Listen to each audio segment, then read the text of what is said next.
यत्रैकतो विलसिता मस्तांग शोभाम् वृंदावने कृतया मुनगांग संगम राधा मुकुंद युगलम तदहं नमामि कस्तूरीतिलकं ललाटपटले वक्षस्थले कौस्तुभम् नासाग्रे वरमौक्तिकं करतले वेणुकरे कंकणम् सर्वांगे हरिचंदनं सुललितं कंठे च मुक्तावली गोपस्त्री परिवेष्टितो विजयते गोपालचूडामणिः अस्ति स्वस्तरुणीकराग्रविगला कल्पप्रसूनाप्लुतम् वस्तो प्रस्तुतवेणुनादलहरी निर्वाणि निर्व्याकुलम् त्रस्तास्त्रस्तनिबद्धनि विविलसा गोपी सहस्रावृतम् हस्तन्यस्तन्तापवर्गमखिलो दारं किशोराकृति सच्चिदानन्दरूपाय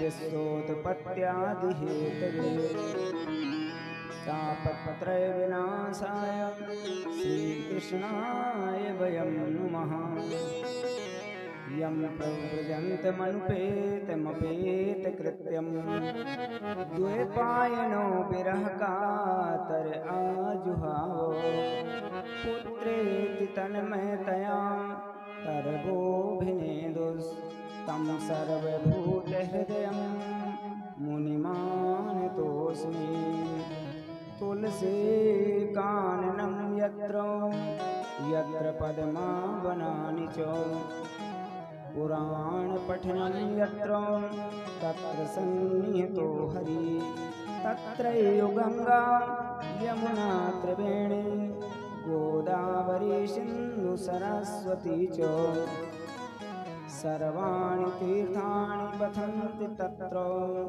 यत्राच्युतोदारकथा प्रसङ्गः मूकं करोति वाचालं पंगुं लङ्घयते गिरिं यत्कृपातमहं वन्दे परमानन्दमाधवम् राधा साध्य साधनं यस्य राधा मंत्रो राधा मंत्रदात्री च राधा सर्वं राधा जीवनं यस्य राधा राधा राधा वाचिकं तस्य शेषं प्रह्लाद नारद पराशर पुंडरीको व्यासाम्बरीश शुक शौनक भीष्म दाल्भ्यान् रुक्मांग दार्जुन वसिष्ठ विभीषणादि पुण्यानिमान् परं भागवतान् स्मरामि अज्ञानतिमिरान्धस्य ज्ञानाञ्जनशलाकया चक्षुरुन्मीलितं येन तस्मै श्रीगुरुवे नमः तस्मै श्रीगुरुवे नमः। भक्ति भक्त भगवंत गुरु चतुर्नाम बतवे इनके पद बंदन किए नासत बेघ्न अनेको बुद्धिहीन तनु जान के सुमिरो पवन कुमार बल बुद्धि विद्या देव मोहि हरहु कलेश विकार जड़ चेतन जग जीव जतो सकल राममय जान बंदौ सबके पद कमल सदा जोर जुगपान देव दनुज नर नाग खग प्रेत पितर गंधर्व बंदौ किन्नर रजन चरो कृपा करो सब सर्व विबुध बे प्रबुध ग्रह चरण बंदी कहाँ कर जोर हो प्रसन्न पुरवहु सकल मयु मनोरथ मोर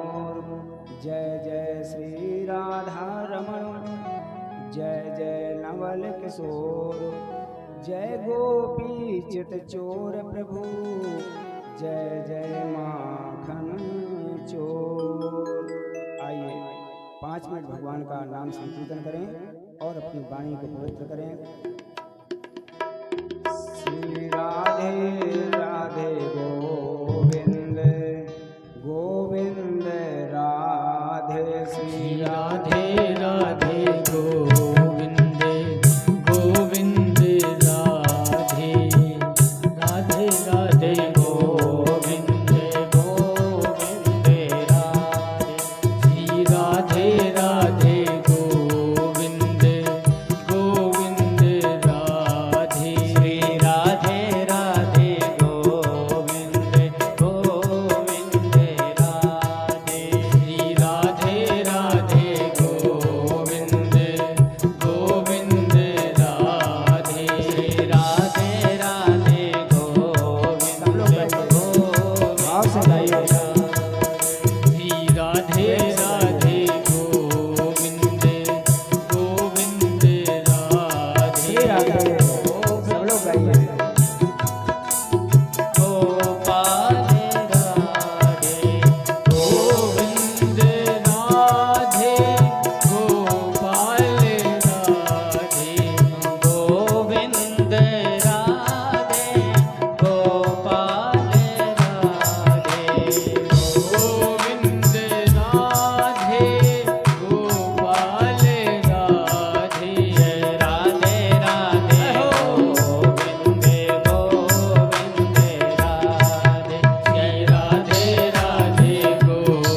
वृंदावन बिहारी लाल की जय हो। परम मंगलमय परात्पर अखिलेश्वर अकारण करुणा वर्णालय भक्त वांछा कल्पतरु तड़द विनंदक पीताम्बरधारी श्री बालकृष्ण लाल की बांगमयी प्रतिमूर्ति श्रीमद् भागवत महापुराण। प्यारे प्रभु प्रेमियों, कल सायंकालीन कथा प्रसंग में आप लोगों ने माता देवहूति और कपिल भगवान का संवाद सुना। आइए हम लोग उसी ओर चलते हैं जहाँ पर परम वीतराग संत श्रोमणी आचार्य प्रवर पूज्य सुखदेव जी महाराज राजा परीक्षित को श्रीमद् भागवत कथा मृतपान करा रहे हैं। यहाँ राजा परीक्षित ने प्रश्न किया पूज्य सुखदेव जी महाराज से कि गुरुजी,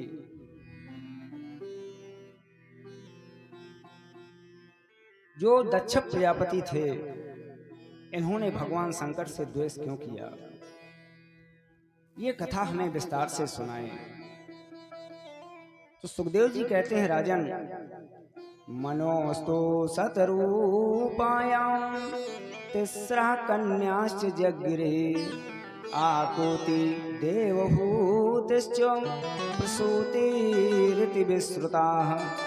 मनु महाराज की 3 कन्याएं हुई, आकुति, देवहूति और प्रसूति। देवहूति का जीवन चरित्र कल आपने सुना। अब जो प्रसूति हैं वो दक्ष प्रजापति की पत्नी है। एक बार हुआ ये कि प्रजापतियों का एक बहुत बड़ा समारोह हुआ, उसमें सभी देवताओं को बुलाया गया। भगवान शंकर भी पहुंचे, ब्रह्मा जी पहुंचे, विष्णु भगवान पहुंचे, सभी देवी देवता पहुंचे। लेकिन सभी ने उठकर के दक्ष प्रजापति को प्रणाम किया, लेकिन भगवान शंकर उस सभा में उठकर के खड़े नहीं हुए। तो दक्ष प्रजापति ने कहा कि देखो तो, मैंने ब्रह्मा के कहने से अपनी बेटी की शादी इस शंकर से कर दी। ये शमशान भूमि में रहने वाला, भूति लगाने वाला, ये क्या जाने शिष्टाचार। मैंने तो अपनी बेटी का विवाह ब्रह्मा जी के कहने से कर दिया। बहुत ही नाराज हो गया, बोला इसने धर्म की मर्यादा का उल्लंघन किया है। शिव जी की निंदा करने लगा और बोले, जो शिव की उपासना करेगा, जब ये स्वयं अधम है तो इसके सेवक भी अधम हो जाएंगे, ऐसा श्राप दे दिया। नंदीसुर को नहीं रहा गया, तो नंदीसुर ने भी श्राप दे दिया कि जो दक्ष ने ये श्राप दिया है भगवान शंकर को, तो मैं भी दक्ष को श्राप देता हूँ कि जाओ, तुम्हें कभी भी तत्व ज्ञान की प्राप्ति ना हो और तुम्हारा सिर बकरे का हो जाए। हो रहा था यज्ञ, इस सभा में सभी देवी देवता आए थे, लेकिन यहाँ तो एक दूसरे को श्राप देने लगे। ब्राह्मणों को श्राप दे दिया कि जाओ, ब्राह्मण सर्वभक्षी हो जाएं। जो शिव व्रत धारण करते हैं, जटा भस्म कपाल धारण करते हैं, कहते हो मदिरा आसक्त आदि का पान करते हुए शौचाचार से हीन हो जाएं। एक दूसरे को श्राप दे डाले। भगवान शंकर वहां से चले आए। कुछ समय बाद एक बहुत बड़ा प्रजापतियों का यज्ञ हुआ। राजा दक्ष प्रजापति ने सभी देवी देवताओं को निमंत्रण दिया, लेकिन द्वेषवश सती जी को नहीं बुलाया। एक दिन भगवान शंकर समाधि में और कैलाश पर्वत के ऊपर से विमानारूढ़ होकर के देवी देवता सब जा रहे हैं। जब ही सती जी ने देखा कि सती बिलो के व्योम विमाना, सती बिलो के व्योम विमाना, जाते चले सुंदर शोभनाना,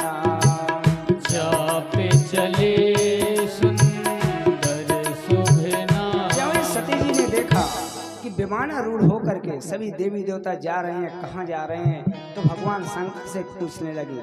पूछे वो से वो तब कहे वो बखानी, पूछे शिव तब कहे बखानी। पिता जागे सुने कछु हर सानी। पिता जागे भगवान शंकर ने कहा, आप सानी। पिताजी बहुत बड़ा यज्ञ कर रहे हैं और आपको नहीं बुलाया। तो मां सती ने कहा कि हे भोलेनाथ, हे कृपालु, यदि आपकी आज्ञा हो तो मैं भी पिता के यज्ञ में सम्मिलित हो जाऊं। कि जो महेश मोहि आय सुदेहि, जो महेश मोहि आय सुदेहि। कछो दिन जाय रहन में सहेली। कछु देर जाहि रहन सहेली। बोले हे प्रभु, आज्ञा दे दो, कुछ समय में वहीं रहूंगी और पिताजी की यज्ञ में सम्मिलित हो जाऊंगी। तो शंकर जी ने कहा कि देवी वो तो ठीक है, लेकिन बिना बुलाए नहीं जाना चाहिए, आपको निमंत्रण नहीं दिया है। तो सती जी ने कहा कि हे भोलेनाथ, 4 जगह ऐसी हैं जहां बिना बुलाए चले जाना चाहिए। मां पार्वती समझा रही हैं, सती जी समझा रही हैं कि यद्यपि मित्र प्रभु पितु गुरु गेहा। यद्यपि मित्र प्रभु पितु गुरु गेहा। यद्यपि मित्र प्रभु पितु गुरु गेहा।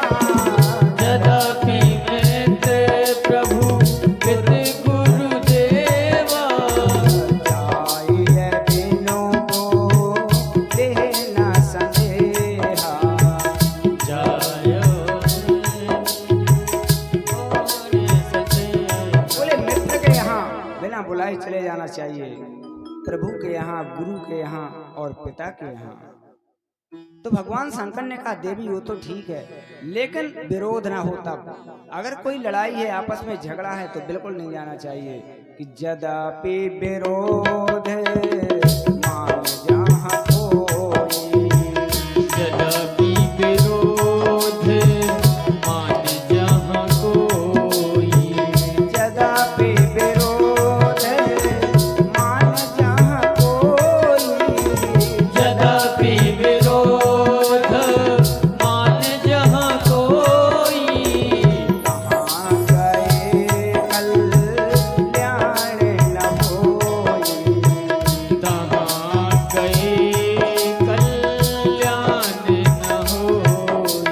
लेकिन बहुत आग्रह किया सती जी ने, तो भगवान शंकर ने आज्ञा दे दी।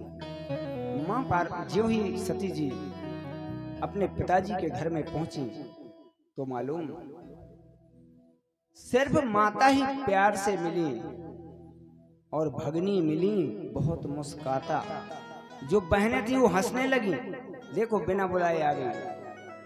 और ज्यों ही यज्ञ में प्रवेश किया मां सती ने, तो कहीं भी भगवान शंकर का भाग नहीं देखा। जो कुलवती स्त्री होती है वो सब कुछ सहन कर लेगी, लेकिन अपने पति का अपमान सहन नहीं कर सकती।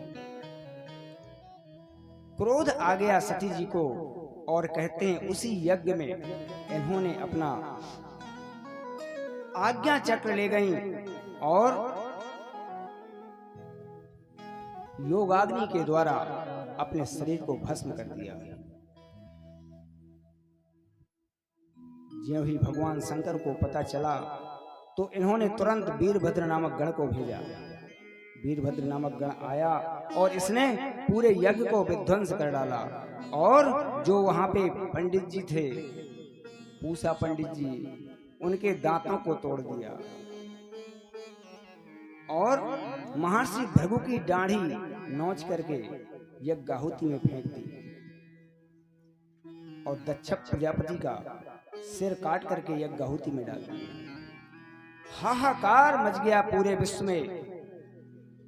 सभी देवता सोचने लगे कि अगर भगवान शंकर को खुश नहीं किया गया, प्रार्थना नहीं की गई तो प्रलय हो जाएगा। और वैसे भी अगर यज्ञ की पूर्ण आहुति न हो और बीच में ही यज्ञ रुक जाए तो बहुत ही विध्वंसकारी होता है, विनाशकारी होता है। तो सभी देवताओं ने जाकर के भगवान शंकर से प्रार्थना की,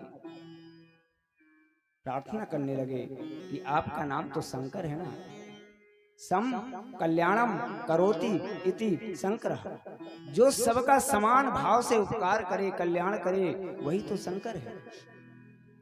चाहे दुष्ट हो, चाहे राक्षस हो, चाहे सज्जन हो, चाहे महापुरुष हो, सबका कल्याण कर। श्री राधे। भगवान शंकर का एक नाम और है आशुतोष। आशु शीघ्रम तुष्यति इति आशुतोषः, जो छोटी सी सेवा से या छोटी सी पूजा से संतुष्ट हो जाएं, प्रसन्न हो जाएं, वही तो आशुतोष है। जो कोई नहीं खाता उसको चढ़ाने से भगवान शंकर प्रसन्न होते हैं। धतूरे का फल चढ़ा दो, प्रसन्न हो गए। भांग कोई देवता नहीं खाएगा, भांग चढ़ा दो, खुश हो गए। तो जो कोई देवता स्वीकार नहीं करता उसे भगवान शंकर स्वीकार करते हैं। एक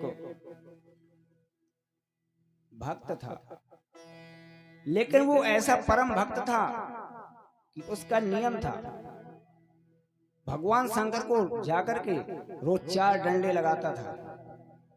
नदी के उस पार मंदिर था, लेकिन नियम था, नियम में चूका नहीं हो सकता। चाहे नदी चढ़ाए, चाहे कुछ भी हो, लेकिन वो जाकर के 4 डंडे भगवान शंकर को लगाता जरूर था। एक दिन हुआ ये, बड़ी जोर की नदी चढ़े आई, उसको तैर करके वो भगत उस तरफ पहुंचा और सोचने लगा कि मैंने बहुत सेवा की है भगवान शंकर की। ऊपर देखा सोने का घंटा लगा हुआ था। सोचने लगा चलो इस घंटे को उतार लेता हूं। तो वो प्रयास करने लगा उतारने का घंटा, सज्जनों, लेकिन घंटे तक नहीं पहुंच पाया। तो ये शंकर जी के मंदिर में चढ़ गया और उनकी मूर्ति में खड़ा हो गया और घंटा छोड़ने लगा। जो ही घंटा को उतारने लगा तो भगवान शंकर प्रकट हो गए, बोले मांगो वरदान, मांगो वरदान, मांगो वरदान। वो चोर तो डर गया, बोले हे भगवान अब क्या करूं? तो बोले चिंता मत करो, वरदान मांगो, क्या चाहिए तुमको? तो बोले महाराज मैं भगत नहीं हूं, चोर हूं। वैसे भी आपको 4 डंडे लगाता था और आज मैं तुम्हारी चोरी कर रहा था। तो भगवान शंकर ने कहा फालतू बात नहीं करते, देखो तो कोई चिनिया बादाम चढ़ाता है, कोई मिठाई चढ़ाता है, कोई फल चढ़ाता है, और तू तो इतना बड़ा भक्त है कि सारे शरीर को चढ़ा दिया। तो ऐसे भगवान शंकर हैं। सब लोग प्रार्थना करने लगे, देवताओं ने प्रार्थना की तो भगवान शंकर खुश हो गए।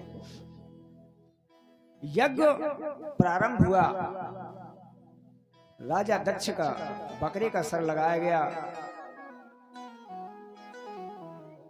ज्यों ही यज्ञ की पूर्णाहुति हुई, उसी समय परब्रह्म परमात्मा नारायण भगवान प्रकट हो गए। बोले नारायण भगवान की जय हो। सभी लोग भगवान नारायण की स्तुति करने लगे। पूज्य सुखदेव जी के शब्दों में श्रीमद् भागवत का ही मंत्र है। देखिए कितनी सुंदर प्रार्थना की उन्होंने। स्वागतम ते प्रसीदेशतोभ्यं नमः, स्वागतम ते प्रसीदेशतोभ्यं नमः।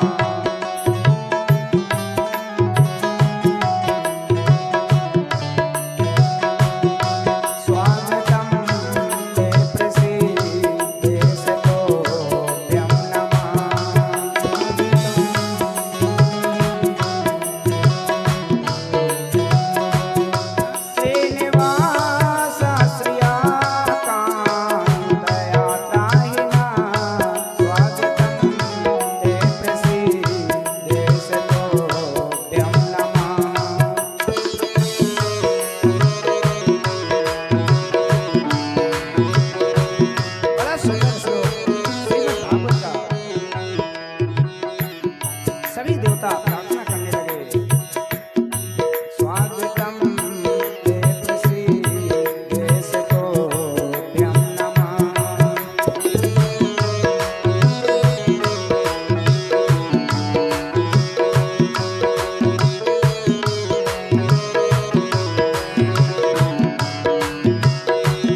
प्रार्थना की। प्रार्थना के बाद यज्ञ की पूर्णाहुति हुई।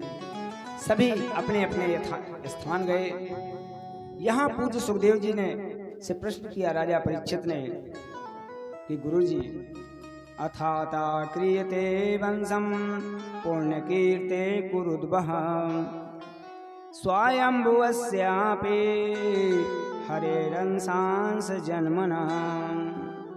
कि स्वयंभू मनु के वंश का वर्णन आपने किया, इसे ध्यानपूर्वक सुने। मनु के 2 बेटा हुए, एक प्रियव्रत, दूसरा उत्तानपाद।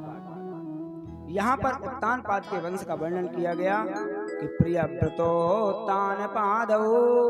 शत्रुपापते सुतौ वासुदेवस्य कल्यां रक्षायां जगता स्थितौ जाये उत्तानपादस्य सुनीति सुरुचिस्तयोः सुरुचि प्रेयसी पत्न्योर्नेत्रा यत्सुतो ध्रुवा।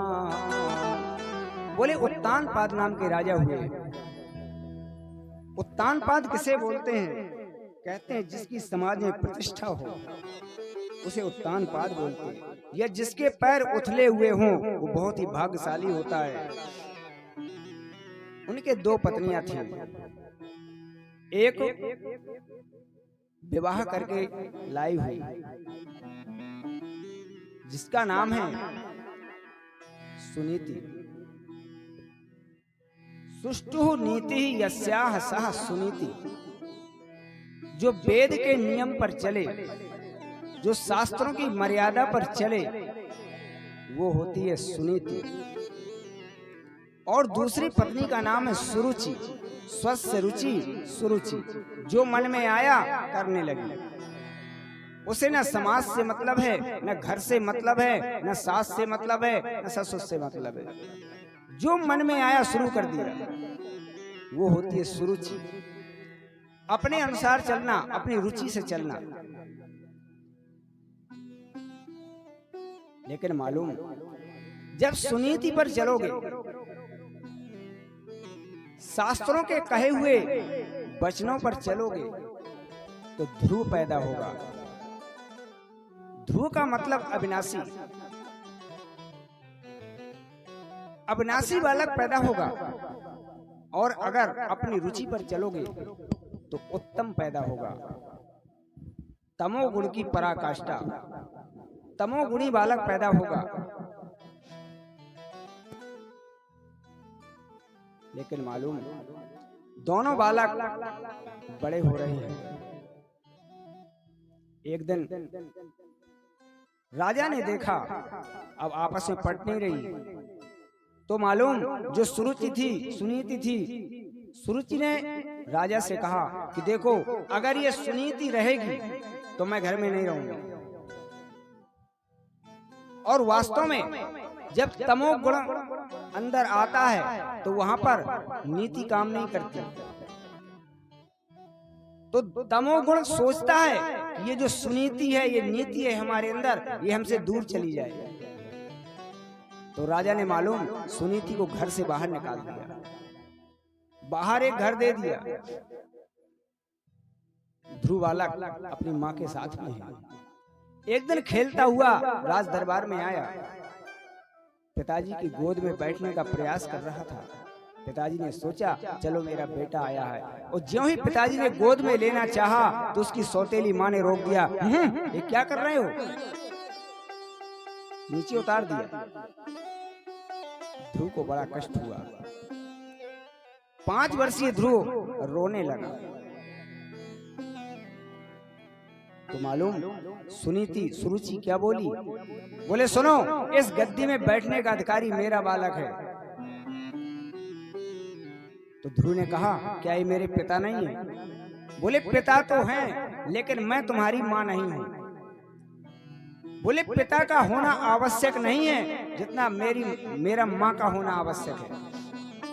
बोले सुनो, एक काम करो, अगर तुम्हारे मन में है कि मुझे ये गद्दी मिले तो तपस्या करो। और तपस्या से जब भगवान प्रसन्न हो जाएं, कहीं वरदान मांगो तो यही मांगना कि मैं सुरुचि के गर्भ से जन्म लूं। पूज्य सुखदेव जी कहते हैं, राजन, यहां उसने ध्रुव का अपमान नहीं किया, परमात्मा का भी अपमान कर दिया, क्योंकि परमात्मा से श्रेष्ठ अपने गर्भ को बता दिया। कोई तपस्या करता है मुक्ति पाने को, भक्ति पाने को, लेकिन सुरुचि कह रही है कि तपस्या करो और मांगना भगवान से कि आप मेरे गर्भ से जन्म लो।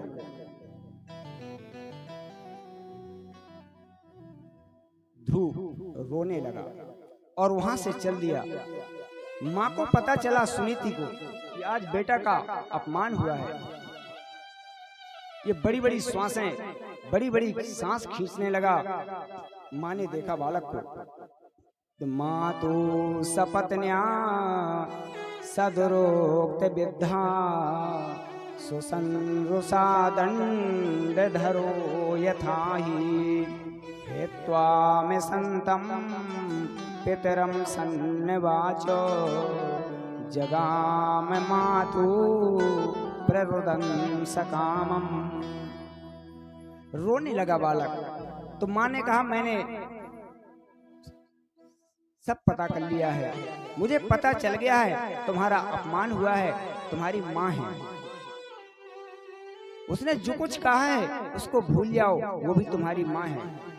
लेकिन ध्रुव ने कहा कि माँ, मैं एक एक बात का बदला लेकर के मानूंगा। बोले नहीं नहीं बेटा, ऐसा मत बोल, क्योंकि वो भी तेरी माँ है। दीर्घम स्वसंति ब्रजनस्य पारो मपस्यति बालकमाह बाला मां मंगलम तात मरे सुमंस्था भुंक्ते जनो यत् पर दुख दस्ता।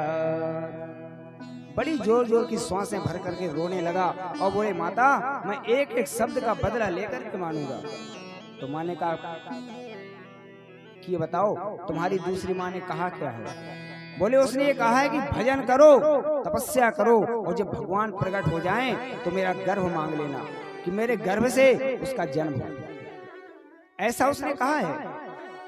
तो बोले, सुनो, जो परमात्मा से मिलने की सलाह दे, जो परमात्मा से मिलने के लिए प्रेरित करे, वो कभी हमारा शत्रु नहीं हो सकता।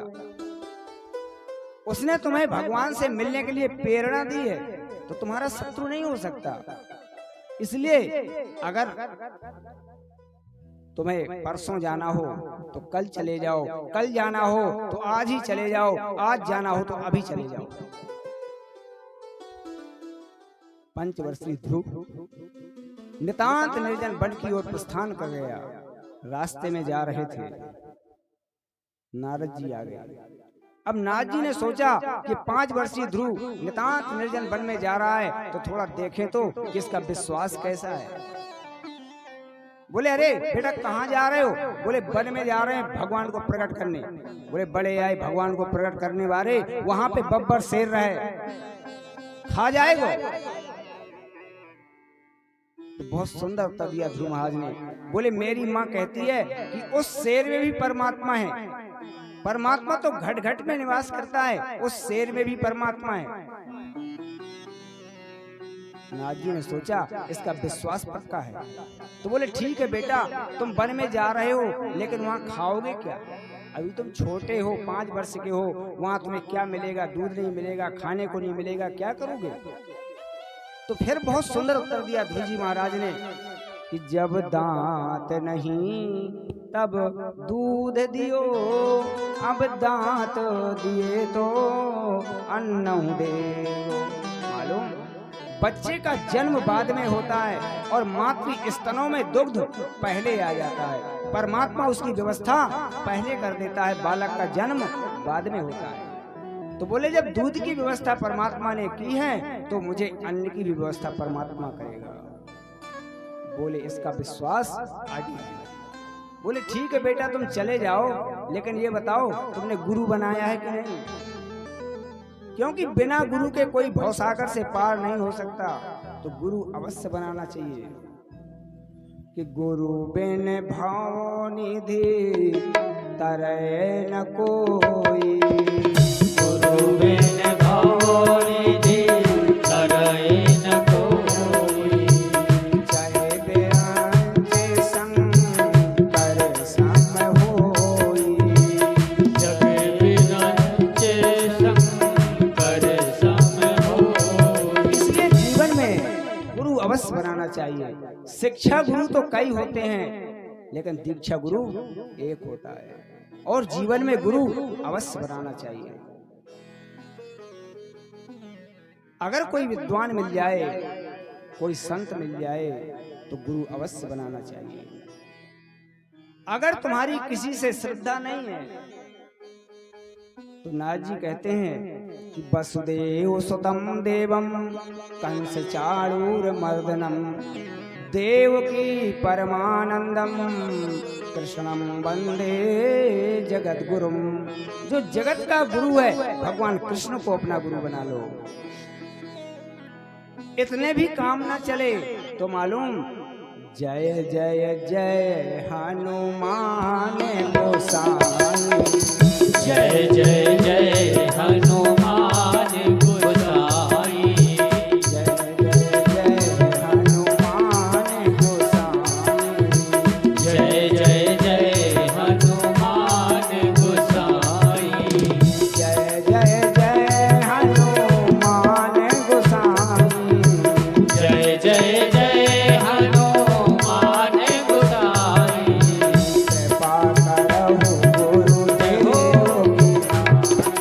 कृपा करहु गुरुदेव की नाई।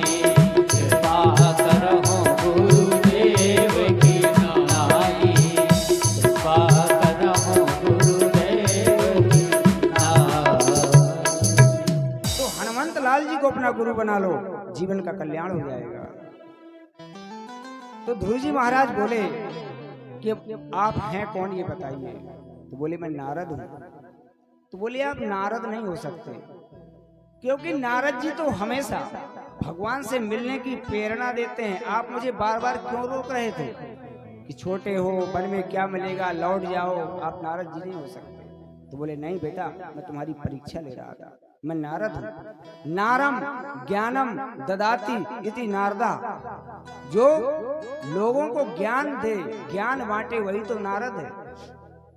नारम अज्ञानम खंड्यति इति नारदा। जो लोगों के अज्ञान का खंडन कर दे, अज्ञान को नष्ट कर दे, वही तो नारद है। लेकिन ब्रज में तो लोग कुछ और कहते, मालूम, नारद। जिसकी बात कभी रद्द ही ना हो, वही नारद है। तो बोले आप ही मेरे गुरु बन जाओ ना। तो नारद जी को गुरु बनाया। उन्होंने बढ़िया सुंदर मंत्र दिया, ओम नमो भगवते वासुदेवाय।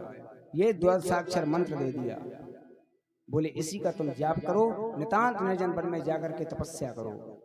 मालूम ये महामंत्र है। जिसने भी इस मंत्र का जाप किया, उसे परमात्मा मिला है। ऐसा कोई उदाहरण नहीं बता सकते कि जाप करने के बाद परमात्मा ना मिला हो। ध्रुव जी ने जाप किया, नारायण भगवान का दर्शन हुआ। प्रहलाद जी ने भजन किया, नारायण भगवान का दर्शन हुआ। तो यहां तपस्या शुरू कर दी ध्रुव जी महाराज ने।